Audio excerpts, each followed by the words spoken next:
Hi friends, welcome to my channel. ఈరోజు మనం ఇంట్లోనే పిల్లలకి అప్పటికప్పుడు ఫ్రెంచ్ ఫ్రైని ఎలా చేయాలో చూద్దాం. ముందుగా కొన్ని ఆలుగడ్డల్ని తీసుకొని వాటిని నీట్గా కడుక్కొని వాటిపై ఉన్న తొక్కును తీసేసేయాలి. తీసేసిన తర్వాత వాటిని వీడియోలో చూపిస్తున్న విధంగా స్లైసెస్ లాగా కట్ చేసుకోవాలి. కట్ చేసుకున్న తర్వాత వాటిని మనకు ఫ్రెంచ్ ఫ్రైకి ఎలా అయితే ఉంటాయో అట్లా పీసెస్ లాగా చిన్న పొడి ముక్కల్లాగా కట్ చేసుకోవాలి.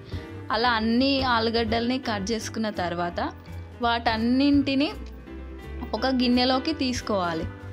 ఆ గిన్నెలోకి మనం కట్ చేసుకున్న అన్ని ఆలుగడ్డ ముక్కల్ని వేసుకొని ఆ గిన్నెని పొయ్యి పైన పెట్టి దానిలో తగినన్ని వాటర్ పోయాలి. అవి నీట మునిగే వరకు వాటర్ పోసి దానిలోనే కొంచెం సాల్ట్ వేయాలి.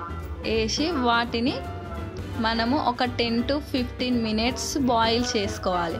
అలా బాయిల్ అయిన వాటిని తీసి మొత్తం వాటర్ నుంచి తీసేసి బయటకు ఒక ప్లేట్లో పెట్టుకొని వాటిని కొంచెం ఆరనివ్వాలి.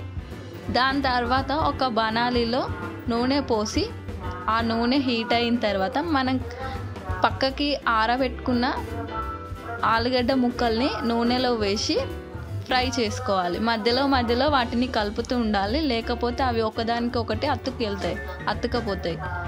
అలా మధ్యలో కలుపుకుంటూ వాటిని గోల్డెన్ రంగులో వచ్చే వరకు ఫ్రై చేసుకోవాలి. గోల్డెన్ రంగు వచ్చిన తర్వాత వాటిని పక్కకు తీసుకోవాలి. ఒక పేపర్లోకి ఒక ప్లేట్లోకి తీసుకోవాలి. వాటిని తీసుకున్న తర్వాత వాటిలో కొంచెం ఉప్పు కొంచెం కారము వేసి బాగా మిక్స్ అయి ఆ ఆలుగడ్డల ముక్కలకి పట్టే విధంగా మనం వాటిని బాగా మిక్స్ చేసుకోవాలి. కొంచెం లైట్గానే వేసుకోవాలి, కారం ఎక్కువ వేసుకుంటే పిల్లలు తినలేరు. నా వీడియో గనక మీకు నచ్చినట్టయితే సబ్స్క్రైబ్ చేసుకోండి.